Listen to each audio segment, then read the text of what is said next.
O Senhor esteja convosco. Ele está no meio de nós. Proclamação do Evangelho de Jesus Cristo, segundo João. Glória a vós, Senhor.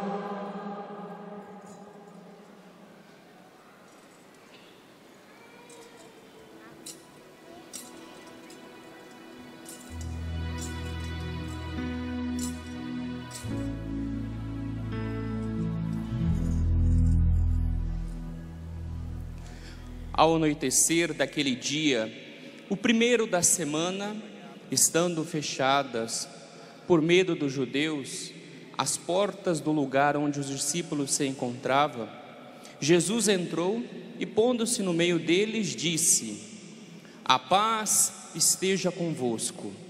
Depois destas palavras, mostrou-lhes as mãos e o lado. Então, os discípulos se alegraram por verem o Senhor. Novamente, Jesus disse: a paz esteja convosco. Como o Pai me enviou, também eu vos envio. E depois de ter dito isto, soprou sobre eles e disse: recebei o Espírito Santo. A quem perdoardes os pecados, eles serão perdoados. A quem os não perdoardes, eles serão retidos. Tomé, chamado Dídimo, que era um dos 12, não estava com eles quando Jesus veio. Os outros discípulos contaram-lhe depois: vimos o Senhor. Mas Tomé disse-lhes: se eu não vir a marca dos pregos em suas mãos, se eu não puser o dedo nas marcas dos pregos, e se eu não puser a mão no seu lado, não acreditarei. 8 dias depois, encontravam-se os discípulos novamente reunidos em casa, e Tomé estava com eles. Estando fechadas as portas, Jesus entrou, pôs-se no meio deles e lhe disse: a paz esteja convosco. Depois disse a Tomé: põe o teu dedo aqui e olha as minhas mãos. Estende a tua mão e coloca no meu lado. E não sejas incrédulo, mas fiel. Tomé respondeu: meu Senhor e meu Deus. Jesus lhe disse: acreditaste porque viste? Bem-aventurados que creram sem ter visto. Jesus realizou muitos outros sinais diante dos discípulos, que não estão escritos neste livro, mas esse foram escritos para que acrediteis que Jesus é o Cristo, o Filho de Deus, e para que, crendo, tenhais a vida em seu nome. Palavra da salvação. Glória a vós, Senhor.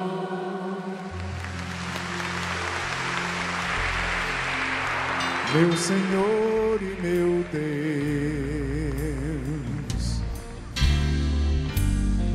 meu Senhor e meu Deus, meu Senhor e meu Deus, eu creio, mas aumenta a minha fé. Meu Senhor e meu Deus, meu Senhor e meu Deus, meu Senhor e meu Deus, eu creio, mas aumenta a minha fé. Dá-me uma fé viva, dá-me uma fé viva, dá-me uma fé nova, traduzida na vida, testemunhada do amor pelos irmãos. Dá-me uma fé viva, dá-me uma fé viva, Dá-me uma fé nova, traduzida na vida, testemunhada do amor pelos irmãos.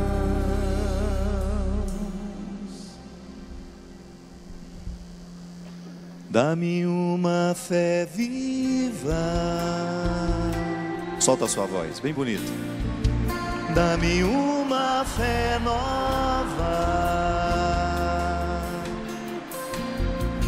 traduzida na vida, Testemunhada do amor pelos irmãos. Jesus foi um especialista em costurar no mesmo tecido a história e o céu. Jesus foi um especialista em nos ensinar que não tem sentido nós nos prostrarmos diante do altar se a gente não for capaz de reverenciar a sacralidade do irmão que está ao nosso lado.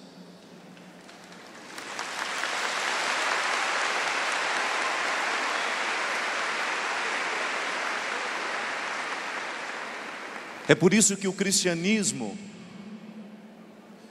ele não pode ser verdadeiro, ele não pode ser autêntico, se as duas realidades estiverem dissociadas: a história e o céu.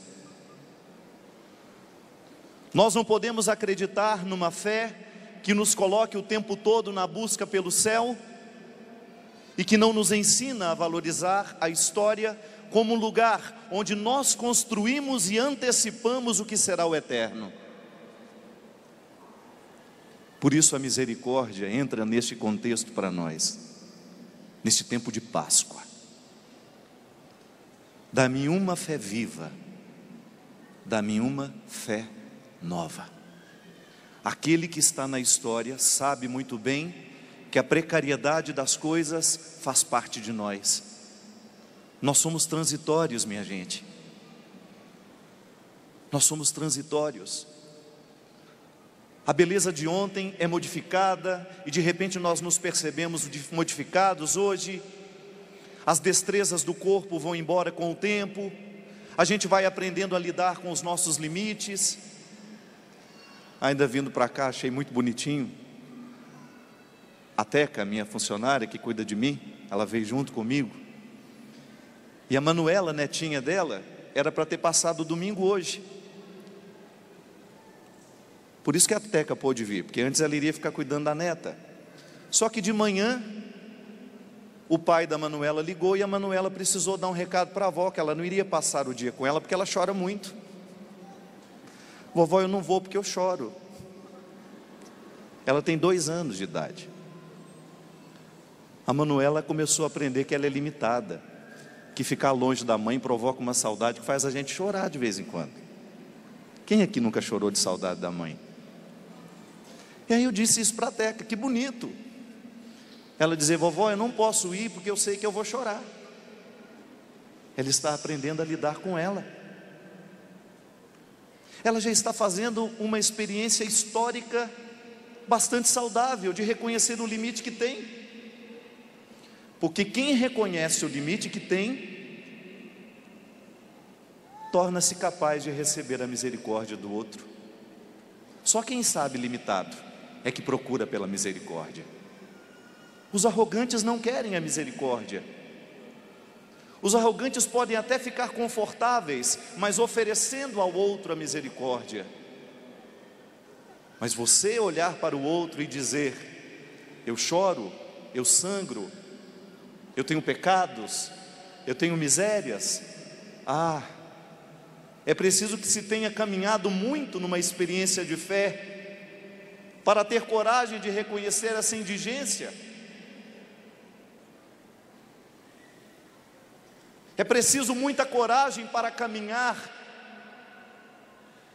para andar nessa direção e de ser capaz de olhar nos olhos do outro e dizer, eu sou frágil, a minha essência é de vidro, quebro fácil.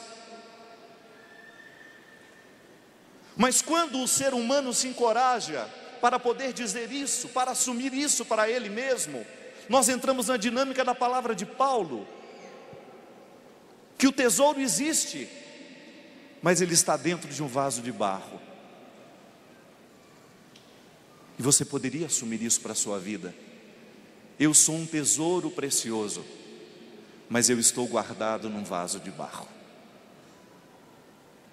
Minha gente, a liturgia de hoje concilia de maneira muito sábia a ressurreição e a penitência. Esse é o momento onde a igreja se baseia para estabelecer o sacramento da penitência. Este texto, quando Jesus olha para os discípulos e diz: o pecado que você perdoar será perdoado, o pecado que você não perdoar não será perdoado. Então ele institui o apostolado. Nós somos padres por causa dessa passagem também. Um dos sacramentos que nós celebramos com vocês está fundamentado nessa passagem. É aqui que a igreja buscou a fonte do sacramento da penitência. Quando você vai diante de um padre, diante de um sacerdote, ajoelha-se ou sentado, não importa, e você coloca a sua essência de vida para fora, e você conta aquilo que você faz, que te machuca, que machuca o outro, que isso é o pecado. E porque machuca a mim, machuca o outro, é claro que machuca a Deus, porque nós somos imagem e semelhança. Aquilo que fere a imagem de Deus em mim, está ferindo nele também. Você vai lá, conta o seu pecado, você fala: padre, fiz isso, fiz aquilo. Você já está até imaginando o que você faz. Aquilo que lhe pesa, aquilo que lhe desfigura, aquilo que retira a sua capacidade de ser parecido com Jesus. Cristianismo é isso, minha gente. É a gente ser cada vez mais parecido com o Mestre. É a gente ter as mesmas atitudes. É a gente ter os mesmos pensamentos. É a gente, com muita sabedoria e disposição, vasculhar o coração todos os dias ao final, e você expulsar aquilo que em você não está sendo parecido com Jesus. Ter essa honestidade. Esse detalhe da minha personalidade não se parece com Jesus ainda, então eu preciso da conversão. Dá-me uma fé viva, dá-me uma fé nova,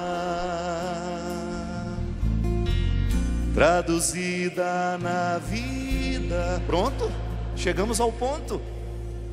A nossa fé precisa ser traduzida na nossa vida. Se eu acredito no ressuscitado, eu tenho que ser parecido com Ele. Então qual é o pecado que eu preciso perdão todos os dias?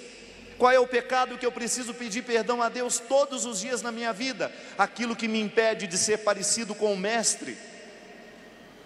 Eu sou arrogante, então eu preciso todos os dias: Senhor, retira essa arrogância do meu coração. Essa é a minha essência de vida, é aqui que eu quebro, é aqui que eu dou defeito. Senhor, eu sou muito ciumento, e porque sou ciumento, eu sou capaz de cometer atos cruéis com as pessoas, Senhor. Eu sou capaz de inventar histórias, eu sou capaz de mentir, porque sou ciumento. É aqui que eu quebro. Dá-me uma fé viva, dá-me uma fé nova, traduzida na vida, traduzida na vida. Como é a outra frase? Testemunhada no amor pelos irmãos. Olha que lindo isso. Quando é que a gente é capaz de mudar o nosso coração? Quando somos obrigados? Quando uma lei nos obriga? Não.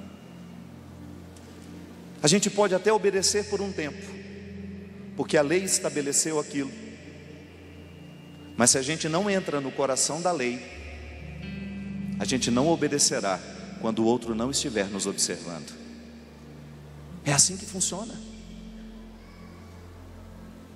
Se o ensinamento não entra dentro do nosso coração, se essa compreensão de que nós precisamos ser parecidos com o Mestre, como dizia o Padre Toninho aqui ontem, que nós precisamos ficar debaixo daqueles raios constantemente, se nós não estivermos dispostos a viver este processo que nos encaminha à semelhança deste homem, deste Deus, por isso ele se encarnou, para que pudesse viver como nós, para que pudesse andar como nós, e nas festas que nós gostamos de ir, e nos mostrar que é possível viver tudo isso de maneira saudável. Olhe para a vida de Jesus, e você vai ver uma fé viva, uma fé nova, traduzida diariamente numa postura que o fez constantemente um homem misericordioso.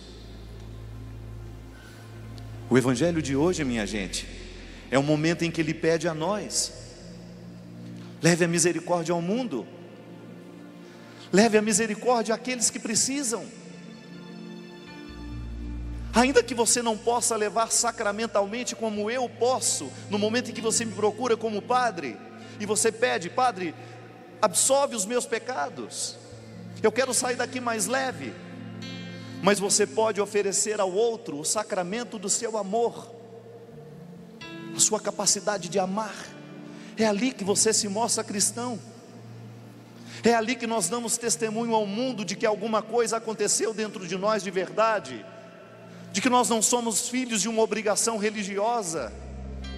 Não, até passamos pela obrigação religiosa. Um dia foi necessário a gente aprender que existe uma lei que nos pede para ir regularmente encontrar-se com o Senhor no templo. Ah, mas depois essa lei já não serve mais para nada, porque eu sou um homem livre. Depois que eu me torno livre é que eu sei obedecer. Antes da liberdade interior não existe obediência, minha gente. Você pode até viver coagido, mas não obedece. Porque obedecer é ouvir com o outro. Obedecer a Deus é você ouvir a Ele aquilo que é melhor para você. Quando a sua consciência está tão iluminada, tão livre das suas misérias, que você é capaz de ouvir pela voz do bom senso o que Deus quer para você, o que é melhor para você. Muita gente não consegue ouvir a voz de Deus, é porque não tem bom senso. O bom senso não existe mais nos dias de hoje em muitas pessoas, porque elas estão cada vez mais ofuscadas pelos pesos do mundo, pelas misérias do mundo, que nos deixam cada vez mais cegos. E que porque nos deixam cada vez mais cegos, deixamos de ser penitentes, deixamos de reconhecer diariamente onde é que nós estamos sendo diabólicos, onde é que nós estamos sendo maldosos, onde é que nós estamos sendo irônicos, onde é que nós estamos impedindo que este Cristo se manifeste em nós e através de nós ao outro. Dá-me uma fé viva, dá-me uma fé nova. Dá-me uma fé nova. Por quê? Por quê? Por que tem de ser nova? Assim como essa canção quer ser sempre nova. Porque a fé de ontem serviu para ontem. Pobre daquele que fica dizendo: olha o que Deus já fez na minha vida. Pobre daquele que fica se retroalimentando das graças já recebidas ao longo da história. Bobo daquele que fica dizendo que Deus já fez tudo em mim. Aí é que entra o valor da humildade de dizer: o que Deus fez em mim está apenas começando. Sim, minha gente, o que Deus fez em nós está apenas começando. O que Deus quer fazer em nós está apenas começando. Você não faz ideia do que Deus ainda vai realizar na sua vida. Você não faz ideia do que Deus ainda vai realizar no seu coração, se esta festa da misericórdia de fato acontecer nas entranhas da sua alma. Porque quando eu entrei aqui, um único pensamento me ocorreu: nós ainda não conseguimos destruir o inferno, mas uma trinca na parede hoje nós fizemos.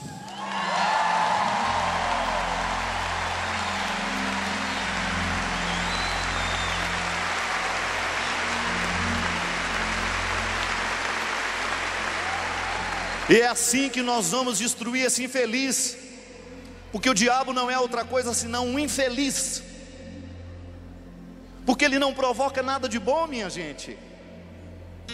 Quem já viu aqui alguma realidade diabólica ser boa? É só destruição. Se você assiste os noticiários de manhã, os crimes, as tragédias, tudo aquilo nasceram por quê? Porque o diabo está semeando entre nós o seu inferno diariamente, e porque lá falta alguém que esteja comprometido com esse poder de quebrar, ainda de fazer uma trinca nessas paredes. Como? Penitência.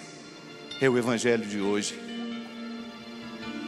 Aquele que está ressurreto me faz o tempo todo olhar para as minhas misérias e pedir perdão por elas. Não se acostume com seus defeitos. Nada pode ser mais nocivo na vida cristã, nada pode ser mais nocivo à nossa caminhada espiritual que a gente se acostumar com os defeitos que tem. Se você se acostuma com seus defeitos, o diabo se aloja naquele defeito e vai semear o inferno dele através de você. Se eu me acostumo com as minhas misérias, com os meus defeitos, o diabo vai encontrar espaço para semear o seu inferno a partir de mim. E nós padres não estamos livres disso, não. Se nós não vigiarmos diariamente, nós corremos o risco de ficar diabólicos. Nós somos a igreja penitente. Sejamos honestos. Quantas vezes nós semeamos o inferno através de um sorriso maldoso, através de uma palavra, através de um gesto, através de uma fofoca? O que é a misericórdia? É a oportunidade que você tem de reconhecer isso. Que é natural você chegar aqui e dizer: eu sou assim mesmo, Senhor. Olhar Deus nos olhos e não ter medo de dizer: sim, eu sou esse mesquinho, eu sou esse ser mesquinho, mas pela ação da sua graça eu posso me tornar santo, eu posso me tornar perfeito. Não no sentido de estar acabado, pronto, não, mas no sentido de estar a caminho de uma harmonia que me faz cada vez mais ser um legítimo representante do Mestre aqui. Dá-me uma fé viva, dá-me uma fé nova, traduzida na vida, testemunhada no amor pelos irmãos. Como é que a gente inaugura a nossa vida cristã? Quando a gente é batizado. Quando você é sacramentalmente mergulhado nas águas, você deixa de ser uma criatura para se tornar um filho de Deus. Quando você é batizado, a igreja lhe concede todas as graças pela ação do Espírito, cuja função específica é nos santificar ao longo da história, ao longo da vida. Você recebe todos os instrumentos para ser um bom cristão. Como? Graças aqui que você recebe, que você não vê. O sacramento está agindo em mim ainda. O sacramento não termina. Quando você foi mergulhado no batismo, lá apenas começou a história. Seu batismo não terminou. Como é que nós renovamos o nosso batismo? Pelos sacramentos. Você renova pela penitência, você renova pela Eucaristia. É como se fosse uma atualização. Desculpe minha linguagem, ela não é correta, mas ajuda a gente a entender. Você de vez em quando não faz um download? Atualiza as coisas no seu celular, no seu computador, para que o programa continue funcionando normalmente? Se você não faz a atualização, o que acontece? Vai deixando de funcionar. A vida cristã é a mesma coisa. Você recebeu um sacramento que é a raiz, que é a fonte, que vai fazer com que você tenha condições de fazer essas atualizações e renovando cada vez mais aquele sacramento recebido. Você foi batizado e toda vez que você vai à missa, você atualiza as graças do batismo na sua vida. E hoje, nesse sacramento que a igreja nos lembra, nesse evangelho, quando você é capaz de reconhecer a sua miséria e Deus vem em socorro da sua miséria, então nós estamos adentrando o contexto da misericórdia. Isto é, Deus não se cansa de nós. Deus não se cansa de nós. Não há nada que a gente possa ter feito na nossa vida, não há nenhum erro que a gente possa ter cometido que nos retire do direito de dizer aqui hoje que nós continuamos sendo filhos queridos e amados por Ele. Não há nada que você possa ter feito.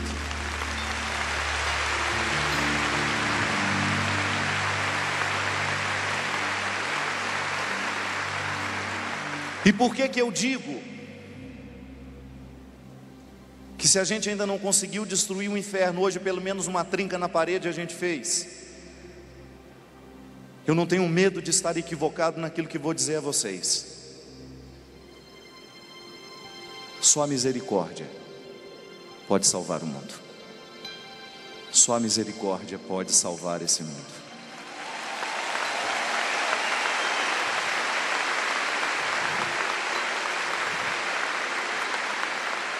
E quando eu acompanho vocês fazendo o terço da misericórdia pela televisão, eu fico pensando que eu sou um filho da misericórdia.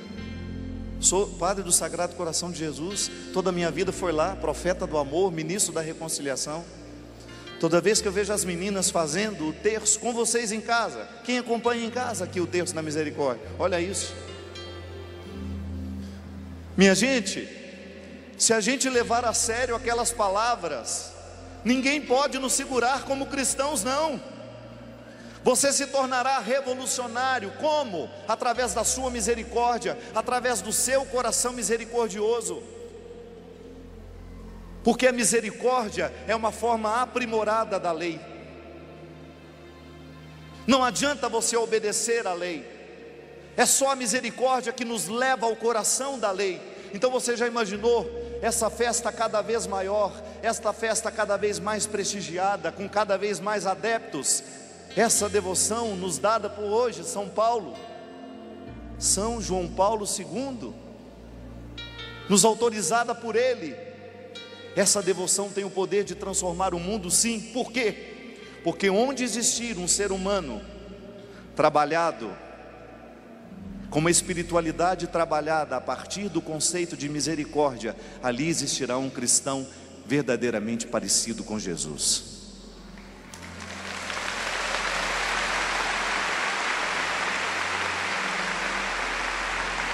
Porque infelizmente, por causa das nossas fraquezas, muitas vezes nós somos cristãos, mas estamos longe de ser parecidos com Jesus. Quando o outro precisa de nós, quando o outro precisa da nossa compreensão,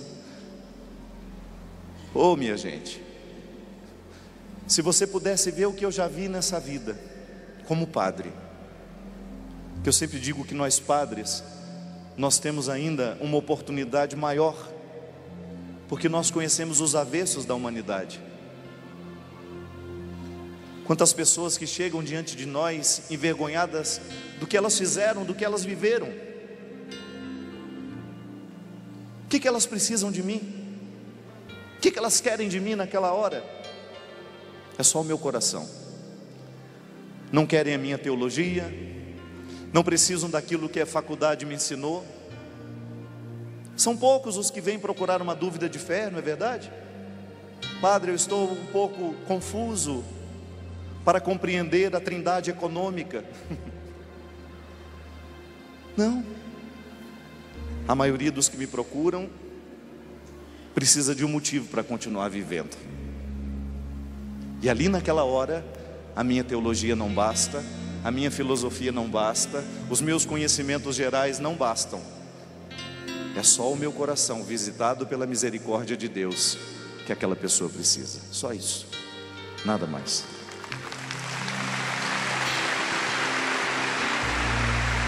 Dá-me uma fé nova, traduzida na vida, testemunhada pelo amor aos meus irmãos. E aí? É nessa hora que a gente evangeliza. Quando o outro precisa do nosso amor, quando o outro precisa da nossa compreensão, quando o outro precisa do nosso coração religioso, só isso.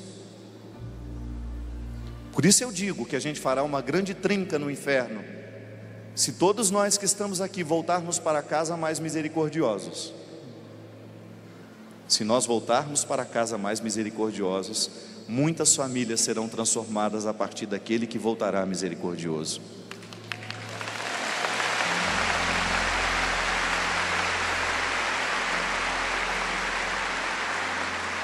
Se cada vez que o terço da misericórdia chegar à sua casa através da canção nova, o seu coração realmente for tocado por essa onda de misericórdia, que lhe faz olhar para aquele que mora ao seu lado com um pouco mais de disposição a ele,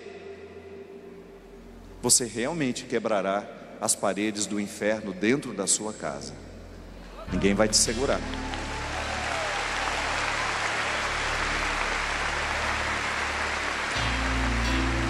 Porque de nada vale o sepulcro estar vazio, de nada vale o sepulcro estar iluminado, se aqui o meu coração tudo permanece obscuro.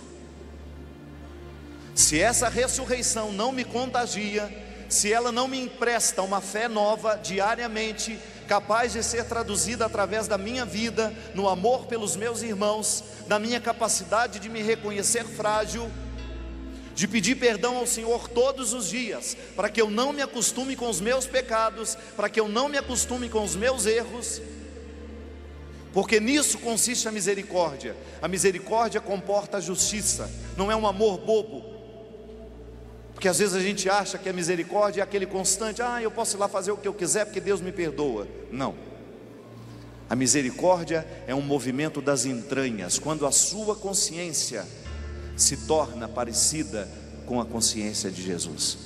Porque quem é parecido com Jesus não vai viver essa mesquinharia. Vou pecar, pecar, pecar e depois Deus me perdoa. Essa mesquinharia é para quem está lá de braço dado com o capeta. O verdadeiro filho da misericórdia, o verdadeiro filho da misericórdia zela pelo pecado que comete, vai fazer de tudo para que aquilo não aconteça. O verdadeiro filho da misericórdia não é aquele que acha que Deus está o tempo todo disposto a tolerar as nossas infantilidades cristãs. Não, a misericórdia é um conceito forte, meu amigo. Não é um conceito para fracos. A misericórdia não é um conceito para preguiçosos. A misericórdia é um conceito para gente de coragem. Gente de coragem que tem a oportunidade de dizer diariamente: em mim, a partir de mim, o inferno será quebrado. Eu quebrarei tudo que for diabólico ao meu redor.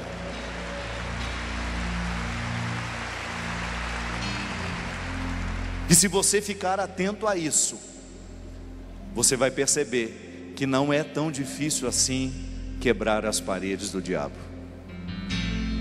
Ele vai embora toda vez que o seu amor vem para fora. O diabo não tolera ficar ao lado de quem ama cristãmente. Não tolera.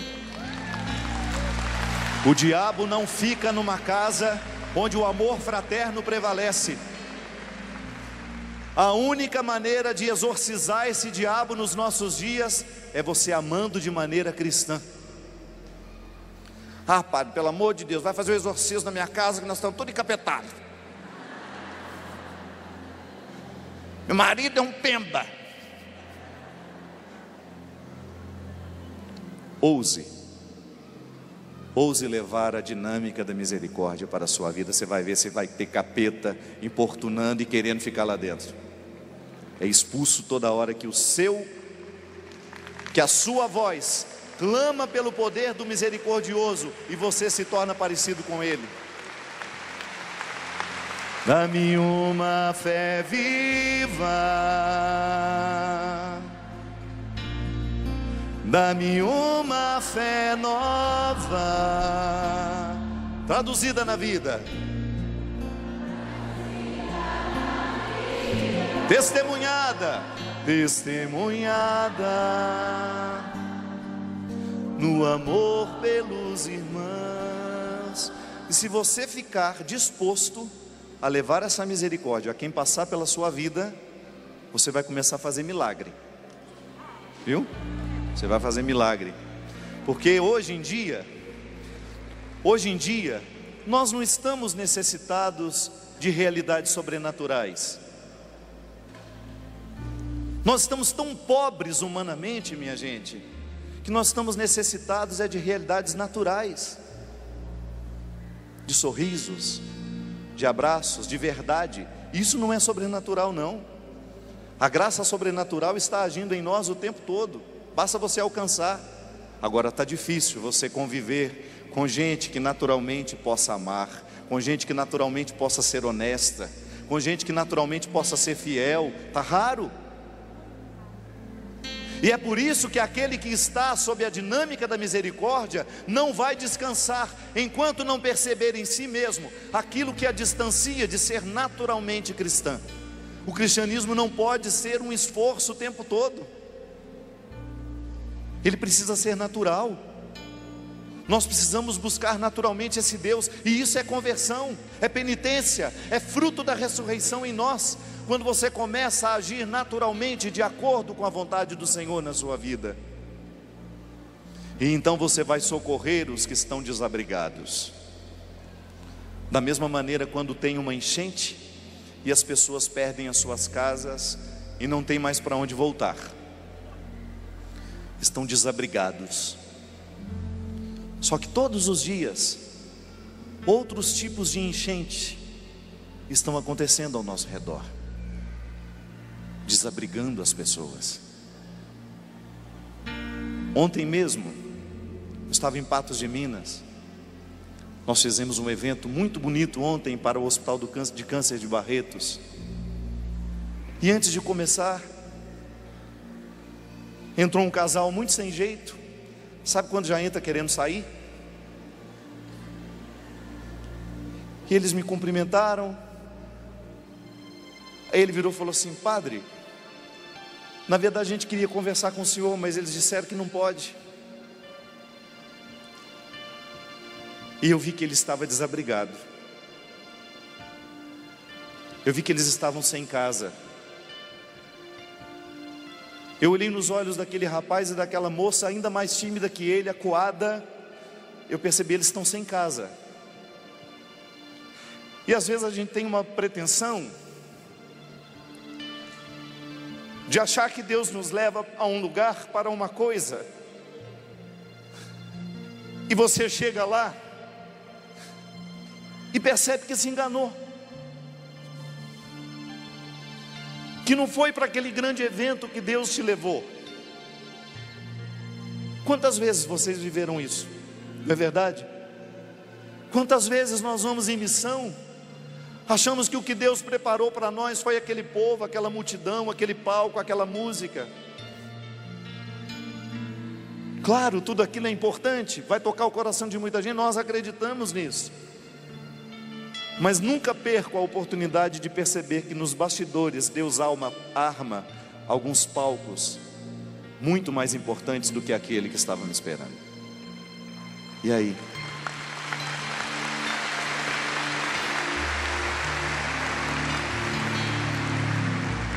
Eu olhei para aquele moço e imediatamente identifiquei que ele estava desabrigado, que ele precisava de mim como padre, e que ele não tinha que obedecer à regra que ele escutou lá na porta: não converse com o padre, tira uma foto e vai embora. Não. Ele olhou para mim, aquela moça como se estivesse sentindo muito frio, sem conseguir posicionar os braços de maneira confortável. Ela se esfregava o tempo todo, ia com a cabeça baixa, e os dois numa certa distância. Ele falou assim: padre, nós sepultamos a nossa filha ontem. A nossa única filha, padre. 1 ano e 2 meses. Caiu na piscina da nossa casa e morreu afogada.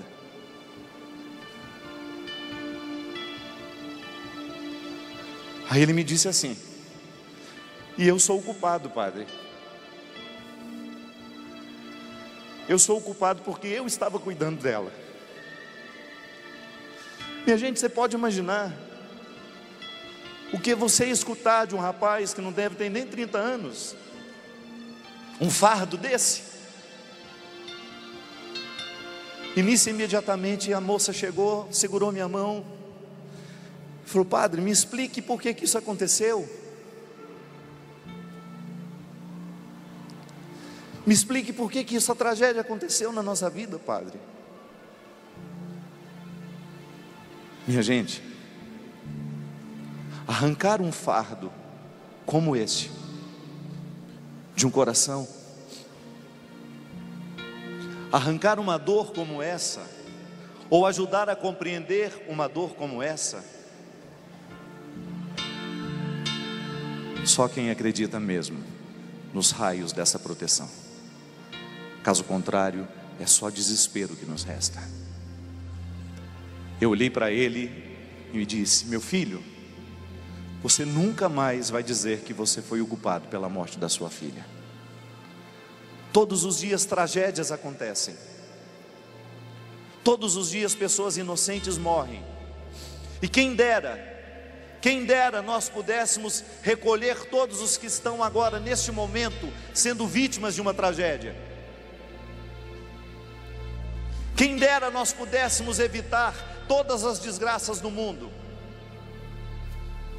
Retire do seu coração toda dúvida, toda culpa, eu disse para ele. Retire, pelo amor de Deus, não leve essa culpa com você. E para ela eu disse: e deixe de perguntar qualquer coisa. Sofra como você puder sofrer, só isso. Porque nós acreditamos que essa dor merece ser sentida, que esta lágrima precisa ser derramada, para que a ressurreição, a força da ressurreição possa nos chegar. O que aquele casal precisava de mim? O que eu ofereci àquele rapaz? O que eu ofereci àquela moça? É coisa que só um padre pode oferecer? Não. Naquele momento, sem nenhuma resposta, apenas um abraço, uma dor compartilhada, uma oportunidade de ficar junto alguns instantes, de conversar, só oferecer ao outro o coração da gente e sentir com ele. Isso é misericórdia, minha gente. Quando o amor que nós encontramos, quando o desabrigado que nós encontramos pela vida, a gente tem a coragem de oferecer um espaço no nosso coração. E ontem foi tão bonito, um povo tão espiritualizado. Quando eu tive a oportunidade de contar o que havia acontecido, e esse casal estava bem ao lado do palco, e eu fazia assim, indicando que eles estavam ali, imediatamente aquela multidão que estava no parque de exposição, toda ela estendeu os braços naquela mesma direção e começou a rezar.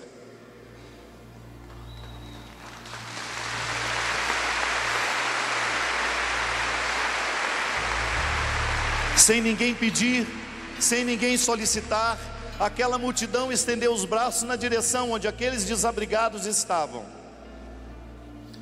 e realizou o gesto de misericórdia que lhe era possível. E foi bonito ver o número de pessoas que depois que abraçava, que colocava a mão no rosto. Ali você identifica que o cristianismo pode realmente transformar uma dor. Aquele casal, quando terminou, o Márcio e a Renata, é o nome do casal. Eu tinha dito uma coisa para eles que era muito verdade. Se eu pudesse ressuscitar alguém, em muitos momentos eu penso, gente, se eu tivesse o poder de ressuscitar alguém, quem eu ressuscitaria? A minha irmã, que foi embora tão cedo, que me amava tanto, que eu a amava tanto? Meu pai?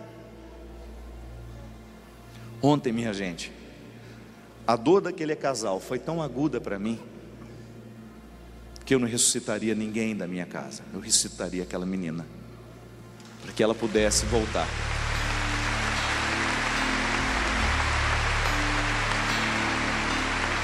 E aí, quando terminou, o Márcio me abraçou e me disse assim: padre, o senhor não pode ressuscitar a Carol, mas hoje, através desse povo, Deus ressuscitou o meu coração. Dá-me uma fé viva, dá-me uma fé nova, traduzida na vida, traduzida na vida, testemunhada no amor pelos irmãos. Para encerrar, eu não tenho dúvida de que ontem o que transformou o coração daquele casal, daqueles desabrigados, e você pode ter certeza que alguma coisa aconteceu neles sim, porque eu vi como eles chegaram, eu olhei nos olhos quando eles estavam ali, quando eles adentraram aquela porta, e estava no mesmo lugar quando eu saí para ir embora, e eles foram também. Eu sei que nenhuma mágica aconteceu lá. Eles tiveram que adentrar a casa da solidão, tiveram que entrar no lugar onde a menina morreu, tiveram que ver o quarto vazio, tiveram que conviver com a ausência, e isso será uma dor terrível durante muitos dias. Quem já perdeu alguém sabe do que eu estou dizendo. Mas você pode ter certeza que a misericórdia manifestada através daquele povo ontem em Patos de Minas, que foi um movimento natural, minha gente, ninguém pediu, vamos estender os braços na direção desse povo, não. Foi um movimento natural de gente que amou naquela hora, porque isso é o conceito de misericórdia, é quando você é capaz de viver a dor do outro, você não é indiferente ao que o outro sofre, e isso sim é transformador, isso sim faz o mundo ser melhor, isso sim faz o mundo ser muito, muito mais cristão. E eu não tenho dúvida de que aqui existe muita gente assim, capaz de olhar para aquele que está do lado e identificar-se com a dor que está sendo sentida ali, e de estender uma mão e dizer: eu também sou frágil igual você, eu também sangro, eu também choro quando morrem as pessoas que eu amo, mas eu estou aqui para oferecer o meu coração ao seu. Eu estou aqui para oferecer o meu coração ao seu.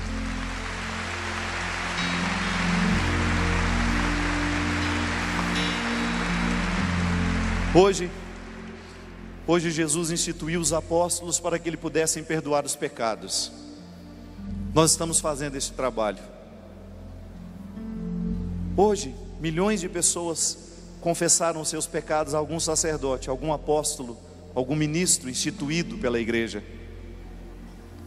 Mas você pode ter certeza que muitos não terão coragem de chegar até o nosso confessionário. A responsabilidade será sua. Quando pela sua vida você viver esse apostolado da misericórdia, quando você olhar nos olhos daqueles que estão perdidos pela vida e levá-los a acreditar de que Deus deixou um tesouro precioso no coração deles.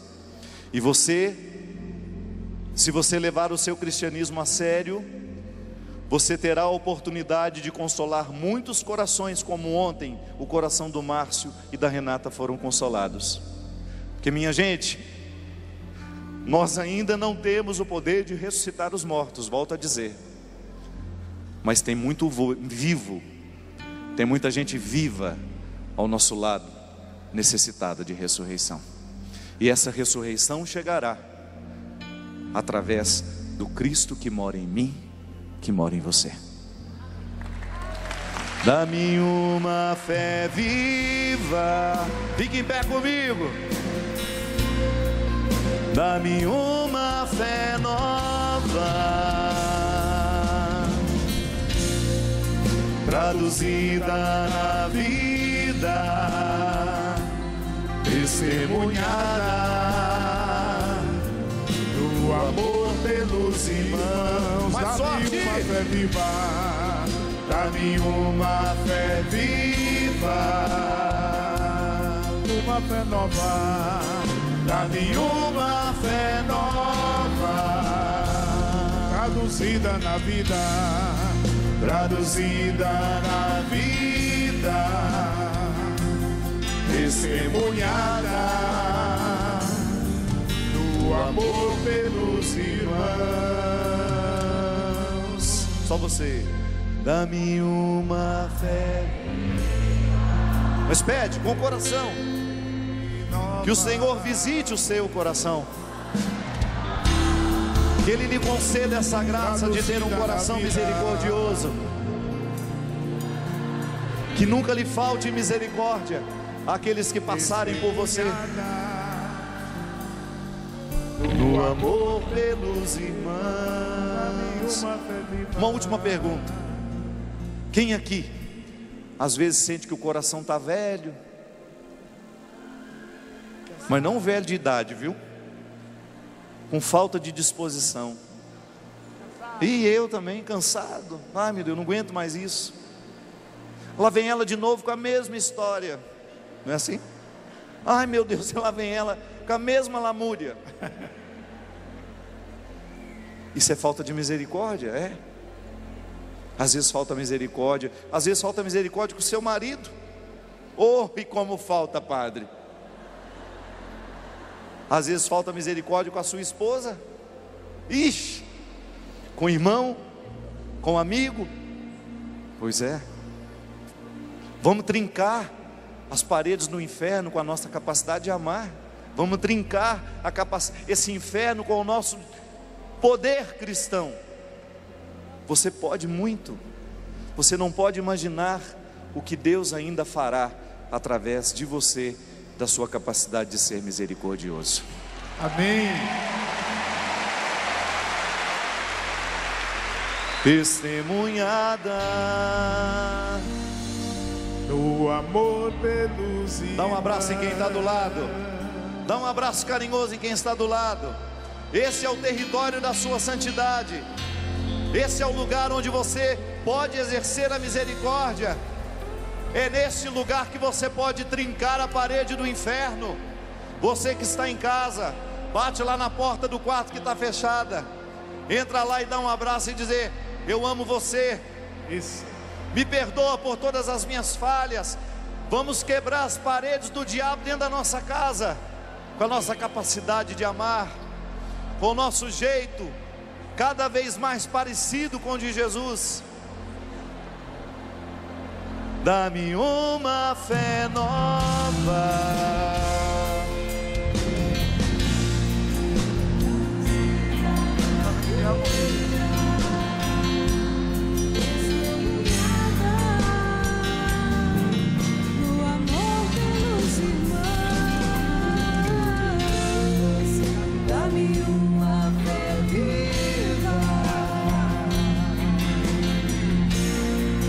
Dá-me uma fé nova, traduzida na vida, traduzida na vida, testemunhada do amor pelos irmãos. Vamos aplaudir esse Deus maravilhoso.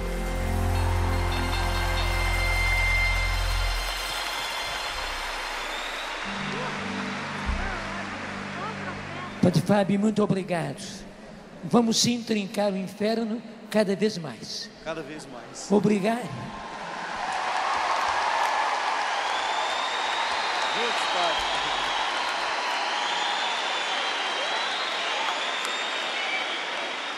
Obrigado porque nos impregnou de misericórdia.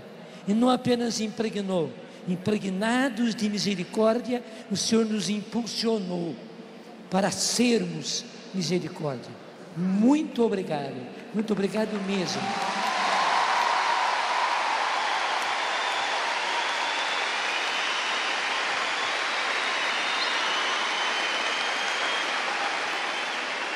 Tenha certeza que a Carol já intercedeu pelo Senhor para que houvesse inspiração e unção na sua pregação. E os corações foram atingidos, porque um coraçãozinho assim toca o coração de Deus.